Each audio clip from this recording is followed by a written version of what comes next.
بسم اللہ الرحمن الرحیم۔ السلام علیکم۔ میں ہوں سید سردار احمد پیرزادہ۔ آپ کو گرے زون ود سردار پیرزادہ میں خوش آمدید۔ آج آپ سے ایک بہت ہی فکر انگیز بات کرنی ہے اور اس کے بعد ایک چھوٹا سا سیاسی تجزیہ دینا ہے۔ جو سب سوال کر رہے ہیں نا کہ آخر عمران خان کا احتساب، اس کی پکڑ دھکڑ ویسے کیوں نہیں ہو رہی جیسے سب توقع کرتے ہیں، اس پر تھوڑی سی دو لائنوں کی آپ سے خبر بھی اور تجزیہ بھی دینا ہے۔ سب سے پہلے فکر انگیز بات کہ یہ جو 14 فروری ویلنٹائن ڈیز منایا جاتا ہے، اس کی جو تھیم ہے اور جو تصور ہے وہ ہم سب کے سامنے ہے، لیکن ہندوستان میں، انڈیا میں اس دفعہ ایک پرپوز کیا گیا ہے، ایک تجویز دی گئی ہے کہ 14 فروری کو کاؤ ہگ ڈے منایا جائے، یعنی گائے سے گلے ملنے کا اور اس سے اظہار عقیدت کا دن منایا جائے۔ اب گو جو ہندوستان میں ہم جانتے ہیں ان کا ایک بڑا، آپ سمجھیے کہ ان کے مذہبی جو ہے ایک وہ اس کا تصور ہے، وہ ایک خیر علیحدہ بات ہے، لیکن آپ دیکھیں کہ انہوں نے جو انڈیا ہے، جو ہندوستان ہے، انہوں نے ہر چیز کو کیسا اپنے مذہب، اپنے کلچر اور اپنے جو ملک ہے اس سے لنک کر دیا ہے۔ اس کی آپ کو میں مثال بڑی دیتا ہوں، آپ سوچئے گا میری بات کو، کہ جو انڈیا کی جتنی فلمیں آپ دیکھ رہے ہیں آج کل، جتنی ریلیز ہو رہی ہیں اور جو بڑے سے بڑے ریکارڈ قائم کر رہی ہیں، جو ان دنوں جیسے پٹھان مووی آئی ہے، اس کو دیکھیے، اس سے پہلے دیکھیے، اس میں 3 چیزیں آپ کو ضرور ملیں گی۔ ایک تو وہ ہندو مذہب کو بہت زیادہ پھیلاتے ہیں، ڈسکس کرتے ہیں اپنے فلم کے اندر۔ دوسرا یہ کہ وہ اپنے کلچر کو بہت فروغ دیتے ہیں، ہندوستانی کلچر کو، یعنی ہندوستان کی جو ثقافت ہے اس کو وہ بہت بڑا بنا کر پیش کرتے ہیں اور دنیا کا ایک اہم ستون بتاتے ہیں۔ تیسری بات، وہ ہندوستان سے جو وطن سے محبت ہے اس کا سبق اپنی ہر فلم میں دیتے ہیں، موجودہ ہو پرانی ہو۔ اب اس کے الٹ دیکھ لیجئے کہ پاکستان میں جتنی فلمیں بنتی ہیں ان میں اگر مذہب کی بات کی جائے، ان میں اگر وطن سے محبت کی بات کی جائے، اگر پاکستان کے اندر جو مختلف ثقافتیں ہیں ان کے فروغ کی بات کی جائے تو اسے دقیانوسی سوچ کہہ کر ختم کر دیا جاتا ہے۔ یعنی ہندوستان اپنی فلموں میں اپنے مذہب کو، اپنے کلچر کو اور اپنے ملک کو بڑھا رہا ہے، اور جبکہ ہمیں ٹرک کی بتی کے پیچھے لگا کر کسی اور طرف لے جایا جاتا ہے ہماری فلمیں۔ فلموں کا ذکر میں اس لیے ضرور کر رہا ہوں کہ یہ معاشرے پر بہت گہرا امپیکٹ دیتی ہیں۔ اب یہ بات ختم کرنے سے پہلے میں ایک اور مثال ہندوستانی فلم کی دے دوں۔ ایک ان کی فلم ہے، میں نام نہیں لوں گا، آرٹ مووی جیسی ہے، لیکن امیتابھ بچن نے اس میں بھی کردار ادا کیا، بہت وہ نیٹ فلکس پر بھی موجود ہے۔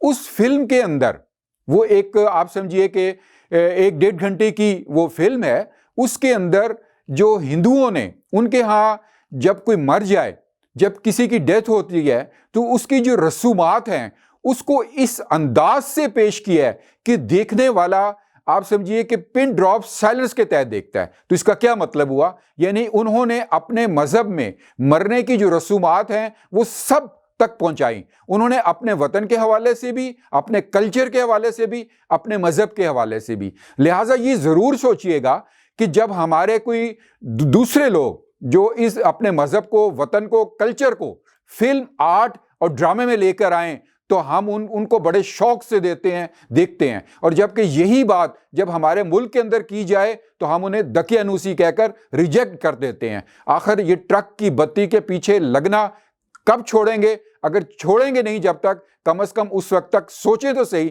کہ ہمارے ساتھ کیا ہو رہا ہے۔ اس کے بعد آتے ہیں کہ عمران خان صاحب کے بارے میں۔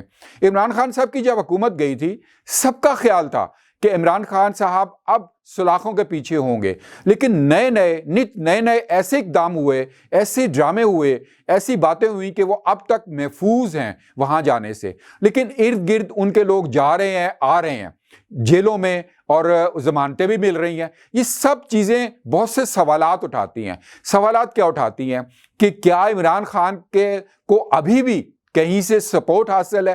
یعنی جو ایک عدم اعتماد ہے، ٹرسٹ کی جو آپ سمجھیے کہ ایک فقدان ہے، وہ سامنے نظر آنا شروع ہو جاتا ہے۔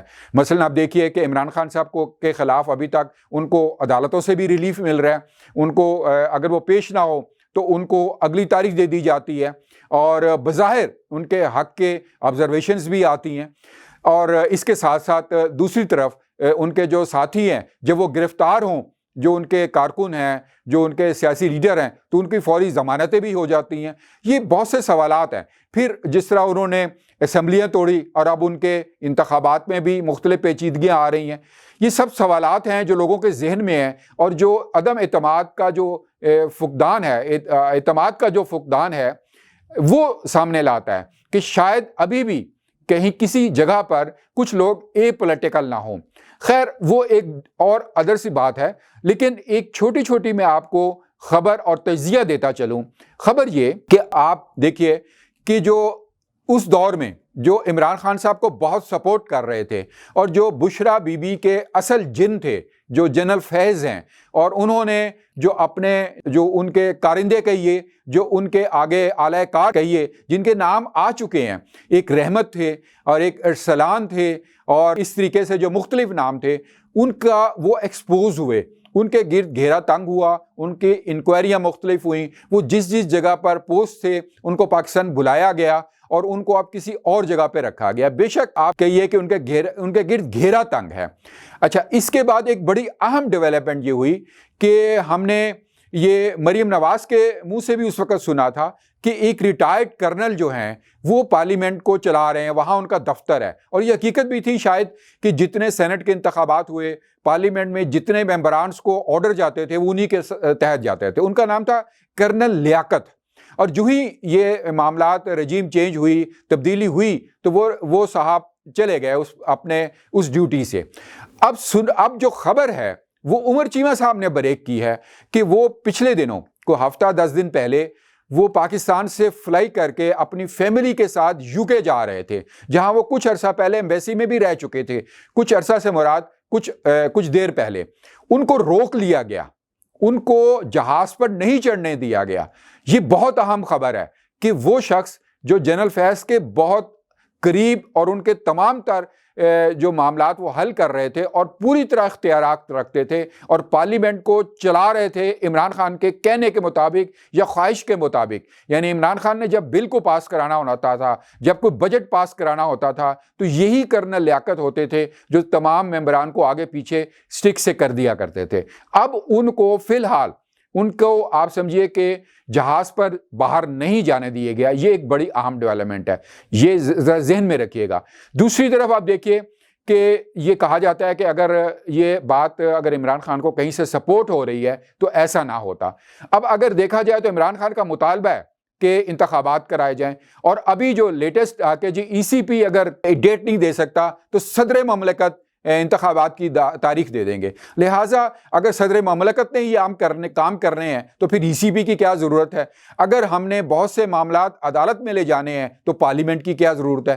لیکن آپ دیکھیے کہ یہ وہ بے چینی ہے جو عمران خان یا ان کے حلقے محسوس کر رہے ہیں کہ ان کی وہ خواہشیں ویسے پوری نہیں ہو رہی، اور یہ بے چینی دوسری طرف بھی ہے۔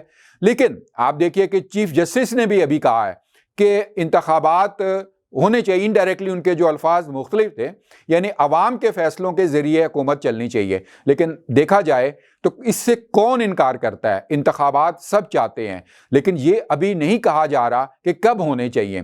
انتخابات جو ہیں وہ آپ ایک اور چیز دیکھیے کہ جو ہمارے جو سیکورٹی ادارے ہیں انہوں نے معذرت کر لی ہے کہ ہمارے جو ضمنی انتخابات میں ایف سی ہو، رینجرز ہو، وہ نہیں آ سکتے، کہ یہ جو ملک کی جو سلامتی کے معاملات ہیں ان کے اوپر ڈپیوٹ کیے گئے ہیں، تو لہٰذا وہ یہ ڈیوٹیز نہیں دے سکتے۔ یہ ایک اور لمحہ ہے۔ یہ تمام وہ نشانیاں جو بتا رہی ہیں کہ معاملات کچھ اور ہیں۔ ہمیں تو بہت جلدی نظر آتی ہے کہ ہم چٹ منگنی پٹ بیاہ والا کام کریں، کہ اگر کوئی حکومت گئی ہے، جیسے پہلے ہوتا تھا 90s میں یا اس کے بعد پرویز مشرف کے دور میں، کہ اگر ایک حکومت نکال دی گئی ہے تو اسے فوراً پکڑ کے جیلوں میں بھیج دیا جاتا تھا، اٹک جیل بھیج دیا جاتا تھا۔ لیکن اب کچھ معاملات ٹھنڈے ٹھنڈے چلائے جا رہے ہیں، جہاں دونوں طرف بے چینی ہے، لیکن عمران خان کی طرف زیادہ بے چینی ہے۔ اور اس کی ایک اور نشانی میں آپ کو بتاؤں کہ جب تک آپ یاد رکھیے کہ نواز شریف پاکستان نہیں آتے، انتخابات اس وقت تک اس طریقے سے ممکن نہیں ہو پائیں گے۔ یہ ایک نشانی ہے۔ تو لہٰذا اس سب بات پہ کیا جاتا ہے؟ ہم نے پچھلے دنوں سنا تھا نا کہ پہلے احتساب پھر انتخاب، یہ نعرہ مارشل لا دور میں یا ڈکٹیٹروں کے دور میں تو بہت چلتا رہا، لیکن اب شاید انڈر گراؤنڈ یہی چل رہا ہے، کیونکہ اگر ایک طرف کرنل لیاقت کو روک دیا جاتا ہے، اگر دوسری طرف فواد چودھری، شیخ رشید کو اریسٹ کر لیا جاتا ہے اور ضمانتیں بھی ہو جاتی ہیں ان کو، لیکن دوسری طرف جو حکومت ہے ان کی بھی وہ خواہشات اس طریقے سے پوری نہیں ہو رہی ہوتی کہ عمران خان کو جیل بھیجا جائے، تو اس کا مطلب ہے کہیں یہ سوچا جا رہا ہے کہ اب آرام آرام سے مکمل طریقے سے، وہ کہتے ہیں نا پکی پیری، پنجابی میں جیسے کہتے ہیں پکی پیری، پہلے احتساب کیا جائے اس کے بعد انتخابات کو لایا جائے، کیونکہ اگر انہی حالات کے تحت، انہی معاملات کے تحت انتخابات ہوئے تو کون مانے گا؟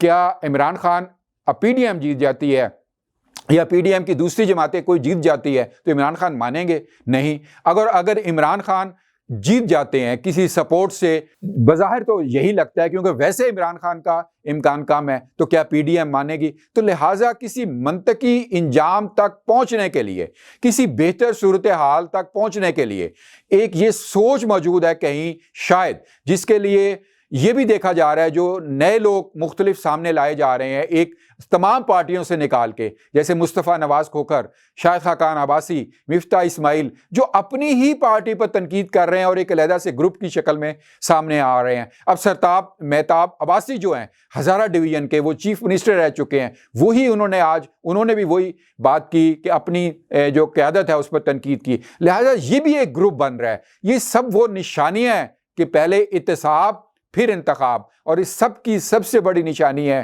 کہ جب نواز شریف واپس آئیں گے تو اس کے بعد ہی انتخابات ممکن ہو پائیں گے۔